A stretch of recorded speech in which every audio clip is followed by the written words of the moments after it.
السلام عليكم ورحمة الله وبركاته. أهلا وسهلا بكم أصدقائي. أنا Олжобай Ташполотов, مدرس اللغة العربية. Урматтуу достор, биз бүгүн жаңы сөздөрдү бат жаттоонун ыкмалары тууралуу сөз кылабыз, андыктан бизден алыстабаңыздар. Учурда Кыргызстанда жалпы араб тили жаатында колдонулуп жаткан колдонмо адабияттарынын эң белгилүүлөрү төмөнкүлөр.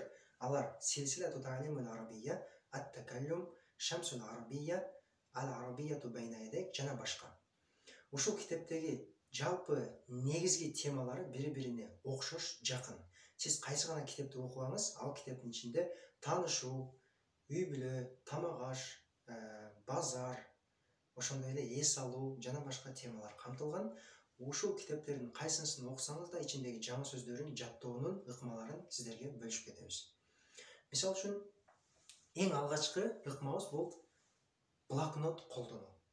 Сиз өзүңүзгө ыңгайлуу, чөнтөгүңүзгө бата турган, ар дайым жаныңызда алып жүргөнгө кичинекей блокнот колдонуңуз. Ошол блокнотко тематика боюнча бөлүп жазганды үйрөнүңүз. Мисалы үчүн, биринчисине үй бүлө, кийинкисине таанышуу, кийинкисине грамматика өзүнчө, дагы жаңы аралаш сөздөр, дагы сыпаттар, түстөр, күндөр жана башка тематикага бөлүп жазганыңыз эң жакшы. Мисалы үчүн, сиз бир айда күнүнө эгер 7-10 сөздөн жазсаңыз, бир айда орточо 200дөн ашуун сөз жазасыз. Ошол сөздөрдү сиз бир айдан кийин бир ачып эле, 10-15 мүнөттө эле жалпысын кайталап койгонго убактыңыз жетет. Мисалы үчүн, маршруткада же автобуста баратып эле ошол сөздөр блокнотту бир ачуу менен сиз жалпы сөздөрдү кайталап өтөсүз. Тил жаатындагы адистер айтат, эгер бир жатталган сөз 21 күн кайталанбаса, ал сөз унутулуп калат экен. Ошон үчүн бат-баттан кайталап туруу зарыл. Экинчи ыкмабыз, сиз стикерлерди колдонгонду үйрөнүңүз. Стикерлердин тил үйрөнүүдө пайдасы абдан чоң. Сиз бул стикерге 2ден 3дөн сөздү жазып, аны өзүңүздүн көзүңүз көрө турган эшикке, терезелерге, бөлмөнүн дубалдарына жармаштырып, ары бери өткөн сайын ошол сөздөрдү кайталайсыз. Бул стикердин пайдасы абдан чоң.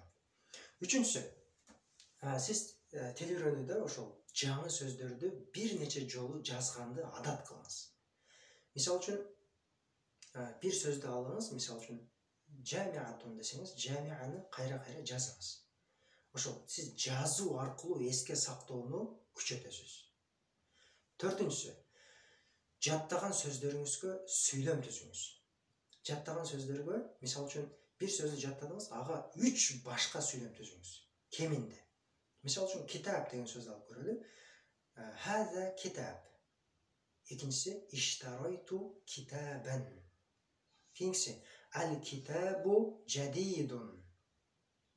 Демек, жамиа деген сөздү алып көрөлү. Хадихи жамиатун, ал-жамиату карибатун. Ана адрусу фил жамиати ва Махмуд язхабу илал жамиати. Жана башка ошол сыяктуу сүйлөмдөрдү түзүп, ошол сөздөрдү кайра-кайра башка-башка сүйлөмдөрдө келтирүү менен бекемдеп жаттап алыңыз. Бешинчиси, сүйлөмдөрдү жана сөздөрдү күнүмдүк турмушта практика кылыңыз. Практика кылуу менен гана биз ошол сөздөрдүн колдонулушун, аны эч качан эстен чыкпай тургандай даражада жаттап, бекемдеп алууга толук мүмкүнчүлүк болот экен. Өзүңүз сыяктуу же өзүңүздөн тилди жакшыраак билген дос табыңыз да, аны менен күн сайын практика кылыңыз. Урматтуу достор, демек, блокнот колдонот экенбиз. Блокноттогу сөздөрдү стикерлерге жазабыз. Стикерди бөлмөнүн дубалдарына жармаштырабыз, өзүбүз көп жүргөн жерлерге коебуз. Кийинкиси, сөздөрдү көп жолу жазат экенбиз. Андан кийинкиси, сөздөргө ар башка сүйлөмдөрдү түзөт экенбиз. Андан кийинкиси, аны күнүмдүк турмушта практика кылып колдонот экенбиз. Урматтуу достор, эгер сиздер бул ыкмаларды колдонсоңуздар, сөздөрдү, сүйлөмдөрдү бат жаттап, араб тилин бат үйрөнөт экенсиздер, урматтуу достор. Баарыңыздарга ийгилик каалайбыз. Эгер бизден кандай жардам керек болсо, комментарий калтырыңыздар жана бизге WhatsApp аркылуу байланышка чыгыңыздар. Биз колубуздан келишинче сиздерге жардам берүүгө аракет кылабыз. Емкі сабақтардан амандашқанша, ассаламу алейкум ва рахматуллахи